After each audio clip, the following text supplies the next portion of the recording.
আসসালামু আলাইকুম। আজ ৭ জানুয়ারি ২০২৫ মঙ্গলবার। শুরু করছি চেঞ্জ টিভি প্রতিদিনের গল্প অনুষ্ঠান। দর্শক, আপনাদের সঙ্গে রয়েছি আমি আবিদ আজম। শুরুতেই সংবাদ শিরোনাম। গোয়েন্দা জালে নৈশ ভোটের কুশীলব ১১৬ ডিসিএসপি। কঠোর হচ্ছে সরকার, কাজে অবহেলা দেখলেই শাস্তি। কোদলা নদীর ৫ কিলোমিটার ভারতের দখলমুক্ত করেছে বিজিবি। এবার বিস্তারিত। গোয়েন্দা জালে নৈশ ভোটের কুশীলব ১১৬ ডিসিএসপি, এটি দৈনিক কালের কণ্ঠের প্রধান শিরোনাম। খবরে বলা হয়েছে, ভোটের মাঠে মাস্টারমাইন্ড বলে তাদের বিরুদ্ধে বিস্তার অভিযোগ। কখনো কখনো এমন অভিযোগ যে তারা পছন্দের প্রার্থীকে বিজয়ী করতে ভোটের আগের রাতেই ইলেকশন ইঞ্জিনিয়ারিংয়ে নেতৃত্ব দিয়েছিলেন। গণ অভ্যুত্থানে ক্ষমতা হারানো আওয়ামী সরকারদলীয় প্রার্থীদের জিতিয়ে দিতে তাদের ভূমিকা নিয়ে সবচেয়ে বেশি সমালোচনা হয়, বিশেষ করে ২০১৮ সালের নির্বাচনী আলোচনার কেন্দ্রে। ওই সময় তারা প্রার্থীদের কাছ থেকে হ্যান্ডসাম অ্যামাউন্ট কামিয়েছেন বলেও প্রচার রয়েছে। বিগত নির্বাচনে তৎকালীন সরকারদলীয় প্রার্থীদের জিতিয়ে দেওয়ার নেপথ্যের আলোচিত সমালোচিত ওই ডিসিএসপিরা আবারও আলোচনায়। এবার তাদের ফাইল ধরে টান দিয়েছেন জাতীয় রাজস্ব বোর্ড এনবিআরের কর গোয়েন্দারা। রাতের ভোটের কারিগর বলে পরিচিত এসব ডিসিএসপির বিপুল অঙ্কের অবৈধ আয়ের কর ফাঁকি অনুসন্ধানে সংস্থাটির আয়কর গোয়েন্দা ও তদন্ত ইউনিট ব্যাপক আয়োজনে মাঠে নেমেছে।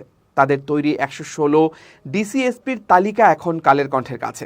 জানা গেছে, রাতের ভোটের সেই নির্বাচনে সরাসরি যুক্ত ছিলেন তৎকালীন সময়ের ৫৭ জন ডিসি ও পুলিশের ৫৯ জন এসপি। ৫ আগস্ট আওয়ামী লীগ সরকারের পতন হলেও ওই ডিসিএসপিরা ঠিকই প্রশাসনে বহাল তবিয়তেই আছেন।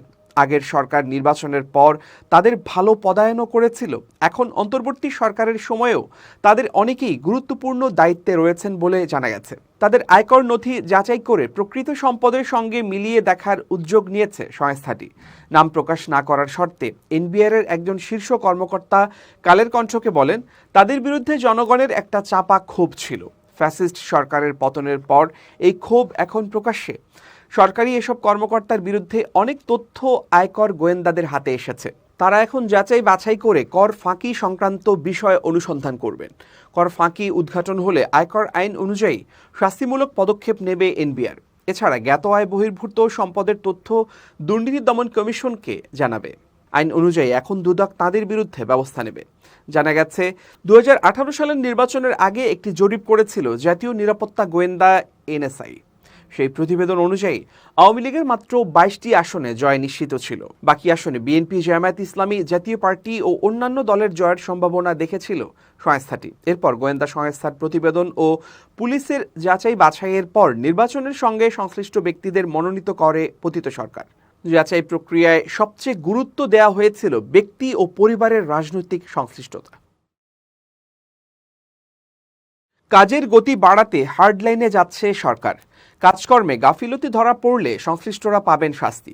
দায়িত্ব থেকে সরিয়ে প্রয়োজনে বাধ্যতামূলক অবসরে পাঠানো হবে, অন্যথায় করা হবে ওএসডি, দেয়া হবে দ্বিতীয় ট্রায়ারে থাকা কর্মকর্তাকে দায়িত্ব। সেটা না হলে চুক্তিভিত্তিক নিয়োগ দিয়ে কাজকর্মে গতি ফিরিয়ে আনা হবে। এ বিষয়ে সমকালে প্রকাশিত খবরে বলা হয়েছে, সরকারের নজরে এসেছে সাম্প্রতিক সময়ে গতি নেই নথি নিষ্পত্তিতে। অনেক গুরুত্বপূর্ণ ফাইল পড়ে থাকছে। কাজকর্মে এক শ্রেণীর কর্মকর্তার মধ্যে দেখা যাচ্ছে ঢিলেমি ভাব। অগ্রাধিকার ও গুরুত্বপূর্ণ সিদ্ধান্ত বাস্তবায়নেও ঘটছে কালক্ষেপণ। এ নিয়ে ক্ষুব্ধ অন্তর্বর্তী সরকারের নীতি নির্ধারকরা। এ নিয়ে তারা একাধিকবার বৈঠকও করেছেন। বৈঠক থেকে এমন হায়ার অ্যান্ড ফায়ারের সিদ্ধান্ত এসেছে। অনানুষ্ঠানিকভাবে প্রশাসনের শীর্ষ পর্যায়কে সরকারের এমন সিদ্ধান্ত জানিয়েও দেওয়া হয়েছে। এছাড়া ২৫ বছর পূর্ণ হলে তাদের পাঠিয়ে দেয়া হবে বাধ্যতামূলক অবসরে। এমনকি জনপ্রশাসনে কাজের গতি আনতে অভিজ্ঞ ও দক্ষ সাবেক কর্মকর্তাদের নতুন করে চুক্তিভিত্তিক নিয়োগ দেয়া হবে। সরকারের ঘনিষ্ঠ সূত্রগুলো জানিয়েছে, সাম্প্রতিক সময়ে সরকারি কাজে গতি কমেছে, মানুষ সরকারি সেবা কম পাচ্ছে, এমন মনোভাব পোষণ করছেন একাধিক উপদেষ্টা। অযাচিত কারণে সরকারি সিদ্ধান্ত বাস্তবায়ন ঝুলে থাকছে। নানা জটিলতা তৈরি করে সিদ্ধান্ত গ্রহণ প্রক্রিয়াকেও স্লোথ করে দেওয়া হচ্ছে। এ নিয়ে উপদেষ্টাদের মধ্যেও কয়েক দফা আলোচনা হয়েছে। একাধিক গুরুত্বপূর্ণ উপদেষ্টা বিষয়টি প্রধান উপদেষ্টার নজরে এনেছেন। প্রধান উপদেষ্টা সিদ্ধান্ত দিয়েছেন, কর্মকর্তাদের মধ্যে যারা বা যাদের কারণে সরকারি সিদ্ধান্ত গ্রহণ প্রক্রিয়া বা সিদ্ধান্ত বাস্তবায়ন প্রক্রিয়া ঝুলে থাকবে, তাকে বা তাদের এর দায় নিতে হবে। কারো কাছে ফাইল দীর্ঘ সময় পড়ে থাকলে প্রয়োজনে ওই কর্মকর্তাদের দায়িত্ব থেকে সরে যেতে হবে, তাদের স্থলে অন্যদের দায়িত্ব দেওয়া হবে। প্রধান উপদেষ্টার কার্যালয় ও মন্ত্রিপরিষদ বিভাগ সূত্রে জানা গেছে, সরকারের শীর্ষ পর্যায়ে থেকে গত এক মাসে গুরুত্বপূর্ণ কয়েকজন শীর্ষ আমলাকে ডেকে নিয়ে প্রশাসনের কাজকর্মের স্থবিরতা ও কাজের গতি ধীর কেন তা জানতে চাওয়া হয়েছিল। এর কোনো সন্তোষজনক জবাব মেলেনি তাদের কাছে। ঝিনাইদহ জেলার মহেশপুর উপজেলার সীমান্তবর্তী কোদলা নদীর 5 কিলোমিটার ভারতের দখল থেকে উদ্ধার করেছে Maheshpur 58 border guard Bangladesh BGB. এতদিন কোদলা নদীর বাংলাদেশ সীমান্তের এই 5 কিলোমিটার ভারতের বিএসএফ দখল করে আধিপত্য বিস্তার করেছিল। সোমবার রাতে 58 বিজিবির পাঠানো এক সংবাদ বিজ্ঞপ্তিতে এ তথ্য জানানো হয়েছে। বিজিবি জানিয়েছে, কোদলা নদী বাংলাদেশের অভ্যন্তর থেকে দক্ষিণ দিকে প্রসারিত হয়ে মহেশপুরের মাচিলা এলাকায় 4.80 কিলোমিটার দীর্ঘ বাংলাদেশ ভারত সীমান্ত চিহ্নিত করেছে। 1961 সালে প্রণীত বাংলাদেশ ভারত মানচিত্র অনুসারে কোদলা নদীর উল্লেখিত 4.8 কিলোমিটার নদী সম্পূর্ণ বাংলাদেশ সীমান্তের শূন্য রেখার অভ্যন্তরে অবস্থিত। মহেশপুরের যাদবপুর ইউনিয়নের মাচিলা গ্রামের স্থানীয়রা জানায়, একসময় এই নদী থেকে প্রচুর মাছ আহরণ করা হতো। স্বাধীনতার পর কোদলা নদী পাড়ের মানুষ নিজেদের প্রয়োজনে বাংলাদেশের আরও অভ্যন্তরে বসবাস শুরু করলে কোদলা নদীর বাংলাদেশ অংশটুকু ভারতের বিএসএফ দখল করে নেয় এবং সেখানে আধিপত্য বিস্তার করে। ফলে কৃষকরা মাঠে চাষাবাদ ও নদীতে মাছ ধরতে যেতে পারত না। স্থানীয় সাবেক ইউপি সদস্য মহিউদ্দিন জানান, কোদলা নদীর বাংলাদেশ অংশে গেলেই বিএসএফ বাধা দিত। এতে নদীটি ব্যবহার করা নিয়ে মাটিলা গ্রামের মানুষের সঙ্গে ভারতীয় সীমান্তরক্ষী বাহিনী বিএসএফের সাথে প্রায়ই বাদানুবাদ হতো। মহেশপুর 58 বিজিবি জানিয়েছে, সম্প্রতি কোদলা নদীর প্রকৃত মালিকানা সংক্রান্ত বিষয়টি বিজিবির নজরে এলে তারা প্রথমে বিভিন্ন নথিপত্র, স্থানীয় প্রশাসন ও মানচিত্র থেকে নদীটির প্রকৃত অবস্থান সম্পর্কে নিশ্চিত হয়ে বিএসএফের অবৈধ আধিপত্য বিস্তারের বিষয়ে তীব্র প্রতিবাদ জানায়। বিজিবির সদস্যরা সাহসিকতা ও পেশাদারিত্বের সাথে কোদলা নদীর নিজেদের আয়ত্তে আনতে সক্ষম হয়। বর্তমানে বিজিবি সদস্যরা প্রয়োজনীয় জনবল বৃদ্ধির পাশাপাশি এলাকার জন্য যন্ত্রচালিত বোট এবং নদীর পাড়ে দ্রুত টহলের জন্য অল টেরেইন ভেহিকেল বরাদ্দ করেছে। এদিকে ভারতের কবল থেকে 5 কিলোমিটার নদী উদ্ধারের পর সোমবার দুপুরে মহেশপুর ব্যাটালিয়নের অধিনায়ক লেফটেন্যান্ট কর্নেল শাহ মোহাম্মদ আজিজুস শহীদ স্থানীয় জনগণের সঙ্গে মতবিনিময় করেন। এ সময় নদী উদ্ধারে তাদেরকে সহায়তার জন্য বিজিবি কর্মকর্তারা জনসাধারণকে ধন্যবাদ জানান এবং নদীর প্রকৃত অবস্থান এবং মালিকানা সম্পর্কে পরবর্তী প্রজন্মকে অবগত রাখার জন্য অনুরোধ জানান। সেই সাথে নদীর বাংলাদেশ অংশে প্রয়োজনীয় সেচ এবং চাষাবাদ চালু রাখার জন্য গ্রামবাসীকে অনুরোধ করেন বিজিবি কর্মকর্তারা। দেশের কুড়িগ্রাম সীমান্তে কিশোরী ফেলানী হত্যার 14 বছর পূর্ণ হলো। দেশ বিদেশে আলোচিত এই নির্মম হত্যাকাণ্ডের দীর্ঘ সময় পেরিয়ে গেলেও বিচার পায়নি ফেলানীর পরিবার। বিচারিক কাজ ভারতের উচ্চ আদালতে ঝুলে থাকায় এখনও ন্যায় বিচারের আশায় অপেক্ষার প্রহর গুনছেন ফেলানীর বাবা মা সহ স্থানীয়রা। বিচারিক কাজ বিলম্বিত হলেও ন্যায় বিচার প্রতিষ্ঠার মাধ্যমে সীমান্ত হত্যা বন্ধের প্রত্যাশা বিশিষ্টজনের। 2011 সালের 7 জানুয়ারি কুড়িগ্রামের ফুলবাড়ী উপজেলার অন্তরপুর সীমান্তে বাবার সাথে কাঁটাতারের বেড়া পার হওয়ার সময় ভারতীয় সীমান্তরক্ষী বাহিনী বিএসএফের সদস্য অমিয় ঘোষের গুলিতে নির্মমভাবে হত্যার শিকার হন বাংলাদেশি কিশোরী ফেলানী খাতুন। ঘটনার 2 বছর পর 2013 সালের 13 আগস্ট ভারতের কোচবিহারের বিএসএফের বিশেষ কোর্টে শুরু হয় এই হত্যাকাণ্ডের বিচার। ফেলানীর বাবা ও মামার সাক্ষ্য গ্রহণ শেষে 6 সেপ্টেম্বর অভিযুক্ত অমিয় ঘোষকে খালাস দেওয়া হয়। রায় প্রত্যাখ্যান করে পুনরায় বিচার দাবির পর দ্বিতীয় দফায় তাকে দেয়া হয় খালাস। পরে ভারতের মানবাধিকার সুরক্ষা মঞ্চ এবং ফেলানীর বাবার পক্ষে দেশটির সুপ্রিম কোর্টে রিট পিটিশন করে। এরপর বারবার শুনানির তারিখ পিছিয়ে সবশেষ 2018 সালের 25 জানুয়ারি নতুন দিন ধার্য হলেও তা আর হয়নি। মেয়ে হত্যার বিচার না পাওয়াকে বিগত সরকারের অবহেলাকে দুষছেন ফেলানীর স্বজনরা। ফেলানীর বাবা নূর ইসলাম বলেন, শেখ হাসিনার কাছে কত আবদার করেছি বিচারের জন্য, ভারত সরকারের কাছে বিচারের জন্য আবদার করেছি। 2 বার নিয়ে গেল বিএসএফ আদালতে, ওনারাই ডাইকা নিয়ে গেল। আমি ওখানে সত্য কথাই বলেছি, তারা খালি শুনেছে। আজ পর্যন্ত কোনো একটা কাজ করে দেয় নাই, বিচার করে দেয় নাই। ফেলানীর মা জাহানারা বেগম বলেন, আগের সরকার কিন্তু বিচার করতে পারত, কিন্তু করে নাই। নতুন যে সরকার হয়েছে তাদের কাছে দাবি বিচারটা যাতে আন্তর্জাতিক আদালতে করে দেয়। চাঞ্চল্যকর এই হত্যার বিচার দ্রুত শেষ হওয়া জরুরি বলে মনে করছেন আইনজীবীরা। তারা বলছেন, বিচার হলে বাংলাদেশি নাগরিকদের পাশাপাশি ভারতীয় নাগরিকরাও সুরক্ষিত থাকবে। বাদীপক্ষের আইনজীবী এস.এম. আব্রাহাম লিঙ্কন বলেন, ভারতীয় সুপ্রিম কোর্টে যে আবেদনটা করা হয়েছে, যে রিটটি রয়েছে, সেটি নিষ্পত্তি হলে শুধু যে ন্যায় বিচার হবে তা নয়। আমি মনে করি ভবিষ্যতে আমাদের বর্ডার ম্যানেজমেন্ট সহ খুন খারাপি কমে আসবে। বারবার ভারত সরকারের আশ্বাসেও বন্ধ হয়নি সীমান্তে হত্যা। দ্রুত ফেলানি হত্যার বিচার সহ সীমান্ত হত্যা বন্ধের দাবি জানিয়েছেন কুড়িগ্রামবাসী। ভারতের কলকাতার নেতাজি সুভাষচন্দ্র বসু আন্তর্জাতিক বিমানবন্দরে আটকে পড়া 220 জন বাংলাদেশি ঢাকায় পৌঁছেছেন।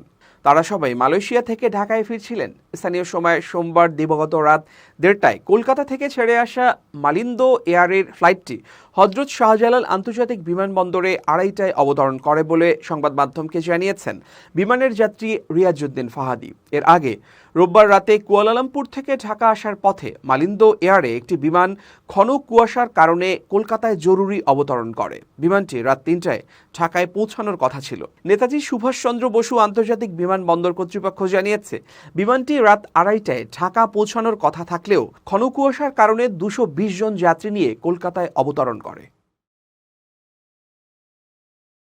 পাবনার ঈশ্বরদীতে পাকশী বিভাগীয় রেলওয়ে শ্রমিক লীগের সাধারণ সম্পাদক নজরুল ইসলামকে আটক করে পুলিশের সোপর্দ করেছেন পাকশীর বিএনপি নেতারা। সোমবার পাকশী রেলওয়ে বিভাগীয় কার্যালয় সংক্রান্ত আমতলায় এই ঘটনা ঘটে। পাকশী ইউনিয়নের বিএনপি নেতা মনিরুজ্জামান টুটুল সর্দার বলেন, বিগত সময়ে শ্রমিক লীগ নেতা নজরুল বিভিন্ন সময়ে রেলের নিয়োগ বাণিজ্য সহ অনিয়ম দুর্নীতি করেছেন। দলীয় প্রভাব খাটিয়ে পাকশীতে বিএনপিকে কোনো অনুষ্ঠান করতে দেয়নি, এমনকি জাতীয় দিবস পালনেও বাধা দিয়ে আমাদের আয়োজন ভুন্ডুল করেছেন। তিনি আরও বলেন, দেশের রাজনৈতিক পট পরিবর্তনের পরও তিনি পাকশী রেলওয়ে অফিসে দাপট দেখিয়ে চলছিলেন। গত সোমবার এমনই এক ঘটনাক্রমে বিক্ষুব্ধ নেতাকর্মীরা তাকে আটক করে পুলিশে ধরিয়ে দিয়েছে। ঈশ্বরদী থানার পরিদর্শক মনিরুল ইসলাম কালবেলাকে বিষয়টি নিশ্চিত করে বলেন, পাকশী আমতলা এলাকায় নজরুল ইসলামকে আটক করে স্থানীয় পুলিশে খবর দিলে পুলিশ তাকে গ্রেপ্তার করে। বৈষম্য বিরোধী ছাত্র আন্দোলনে হামলার ঘটনায় করা মামলায় তাকে গ্রেপ্তার দেখিয়ে আদালতে পাঠানো হয়েছে। এবার খুব জরুরি 1 মিনিট জানাচ্ছেন ইউনেস্কো ক্লাব পুরস্কার বিজয়ী সাংবাদিক আমিরুল মোমিনিন মানিক। খুব জরুরি 1 মিনিটে প্রত্যেককে আমন্ত্রণ। প্রিয় বন্ধুরা, আসুন আমরা মাসের 1-2 দিন নিজেকে ছুটি দেই, বিরত রাখি। নাগরিক ব্যস্ততার মধ্যে অনেক সময়ই আমরা হাঁপিয়ে উঠি।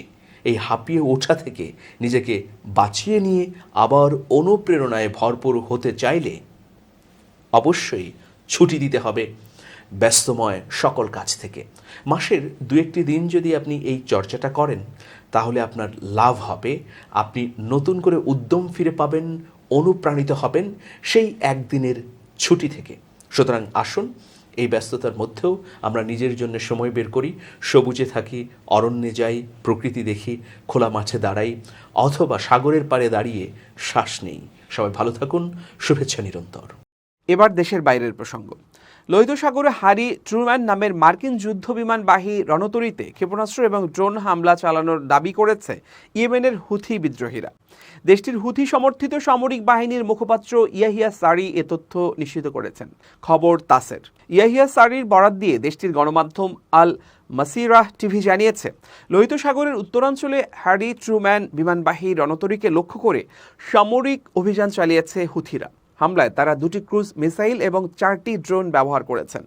সারি জানিয়েছে, মার্কিন বিমানবাহী রণতরীটি হুথি নিয়ন্ত্রিত ইয়েমেনি অঞ্চলে হামলা করার প্রস্তুতি নিচ্ছিল। তখন তাদের লক্ষ্য করে হুথিরা এই হামলা চালিয়েছে। এই হামলার ফলে মার্কিন হামলা প্রতিহত করা গেছে বলেও জানিয়েছেন তিনি। ফিলিস্তিনের অবরুদ্ধ গাজা উপত্যকায় ইসরায়েলিদের গণহত্যা বন্ধে হুথিরা হুঁশিয়ারি দিয়েছিল। ফিলিস্তিনের স্বাধীনতাকামী সশস্ত্র সংগঠন হামাসের বিরুদ্ধে ইসরায়েলের সামরিক অভিযান বন্ধ না করা পর্যন্ত ইহুদি রাষ্ট্রের সঙ্গে যুক্ত জাহাজগুলোকে লোহিত সাগর এবং বাব এল মান্দেব প্রণালীর মধ্য দিয়ে যেতে দেয়া হবে না। ফিলিস্তিনের উপর বর্বরতার প্রতিবাদে তারা ইসরায়েলি ভূখণ্ডের পাশাপাশি লোহিত সাগরে ইসরায়েলি জাহাজেও হামলা চালাচ্ছে। গত নভেম্বর থেকে লোহিত সাগর এবং এডেন উপসাগরে কয়েক ডজন বেসামরিক জাহাজে হামলা চালিয়েছে হুথিরা। হামলা বন্ধে যুক্তরাষ্ট্র এবং তার মিত্ররা লোহিত সাগরে জাহাজ চলাচলে নিরাপত্তা নিশ্চিত করার লক্ষ্যে হুথিদের ওপর ধারাবাহিকভাবে সামরিক অভিযান চালাচ্ছে।